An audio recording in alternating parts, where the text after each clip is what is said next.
Hello everyone and welcome once again to my channel. In this video we are going to discuss the poem Amanda written by Robin McMaughlin.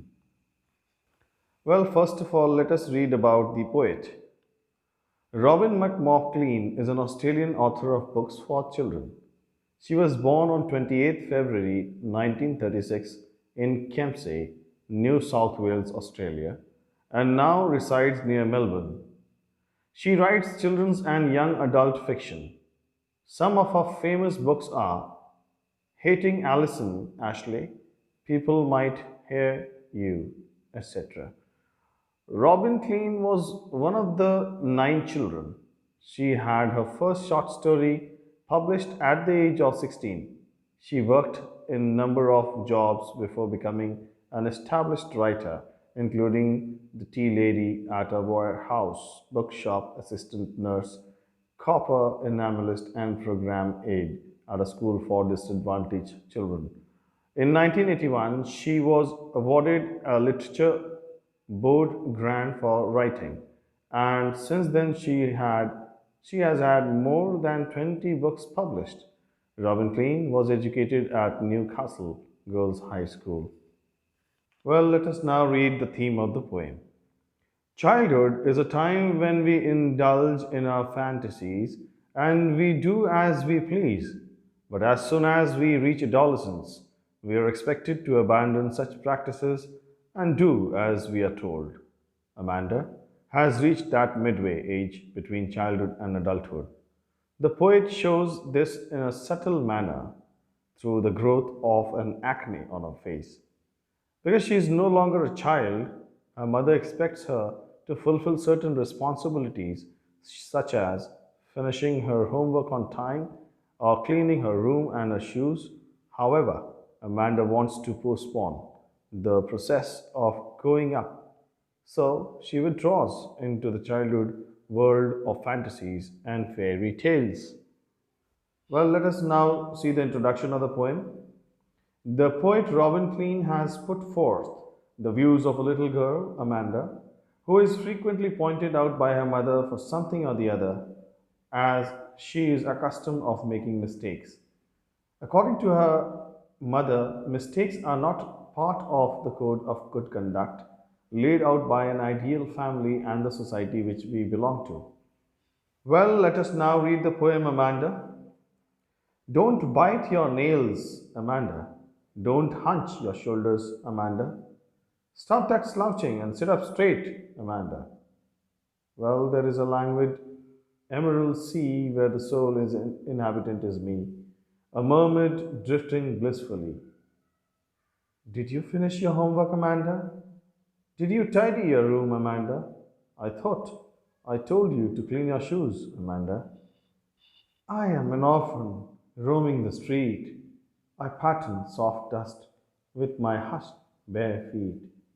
The silence is golden, the freedom is sweet. Well, don't eat that chocolate, Amanda. Remember your acne, Amanda. Will you please look at me when I'm speaking to you, Amanda? I'm Rapunzel. I'm not a care. Life in a tower is tranquil and rare. I'll certainly never let down my bright hair. Stop that sulking at once, Amanda. You are always so moody, Amanda. Anyone would think that I nagged at you, Amanda.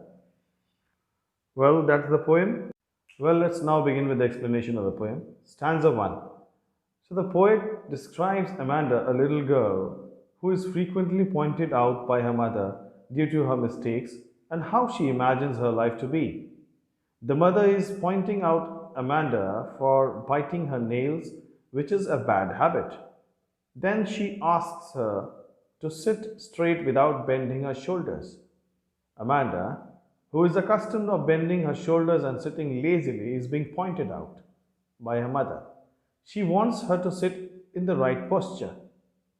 While she is being scolded by her mother, she imagines herself to be in a deep green sea. She says that she wants to be the only inhabitant of the beautiful green sea.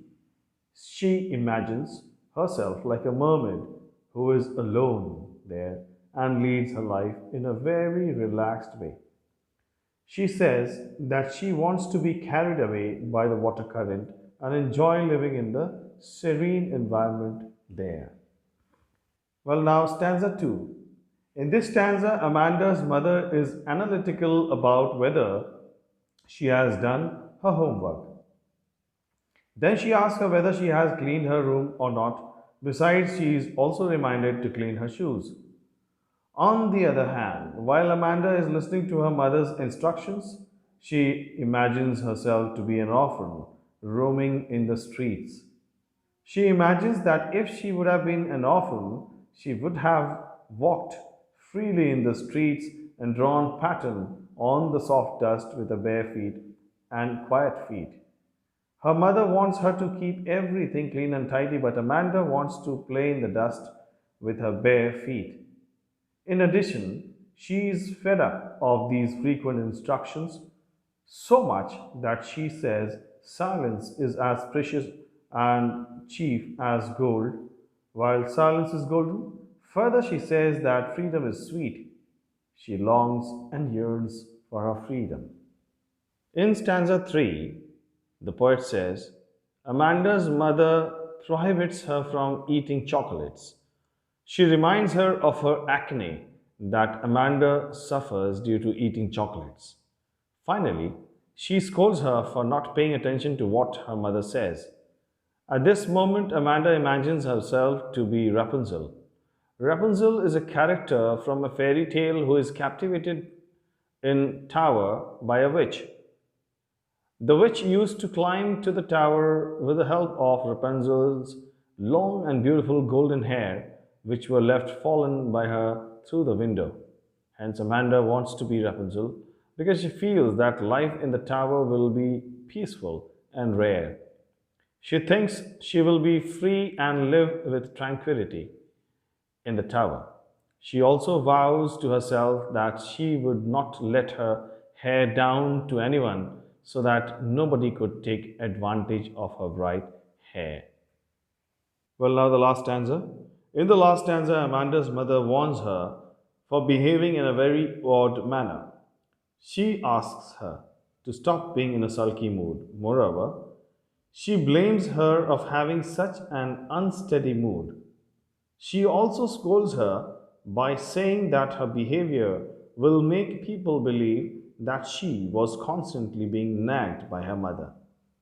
Though Amanda is frequently pointed out by her mother on every trivial issue, but she can't react to this. If, however, she did that by getting sad and emotional, her mother would take this against her own pride and scold her that she should not behave like this, as others would believe that she was making her daughter harassed. Well, these are the new words that we have discovered in the text. Hunch means to bend, slouching means sitting in a lazy way, languid means relaxed, emerald here means green color, a very precious stone, one of the gem. Inhabitant means resident, drifting means to get carried away slowly by the water current, blissfully means happily, languid again means relaxed, it has been repeated, while drifting means moving slowly, and pattern means to make patterns, while tranquil means calm or serene. Well, now the literary devices used in the poem. First, we have anaphora, which means repeated use of a word at the start of two or more lines. Don't bite, don't hunch. These are the examples of anaphora. Then we have assonance, which is the use of vowel sound, and here we have O as the vowel sound in the words don't your and shoulders in don't hunch your shoulders. Then we have the rhyme scheme. The rhyme scheme of the poem here is AABA CCC, where in the words Amanda and Amanda rhymes. Then we have straight, then Amanda, and the last few words are see, me, and blissfully in the lines. Then we have metaphor, use of word like emerald sea for green color of sea being similar to the color of emerald, which is a precious gem, a precious stone. Well, then we have repetition, which is the use of word Amanda, and then we have imagery, drifting blissfully. That's the phrase where imagery has been beautifully used by the poet. Then we have alliteration, which examples stop that slouching and sit up straight. The S sound has been repeated here. Then we have the sound is being repeated at the start of closely placed words. And next we have allusion. Mermaid is a well known imaginary creature. It is an example of allusion. Well, now the message that the poem conveys. Robin Klein's Amanda is a poem to which every young girl can relate. We have all felt pressurized to be perfect, and more often than not, that pressure has come from our mothers. Perhaps we have also dealt with the pressure in the same way that Amanda has, slowly but surely resisting it. However, our mothers haven't stopped nagging us because they feel that it is for our own good. Hence, the entire trajectory of this poem is something with which we are all very familiar. Well, that's all in this video. I hope you have understood and enjoyed the poem Amanda by Robin Klein. For more videos, don't forget to subscribe the channel and ring the notification bell. Thank you for watching.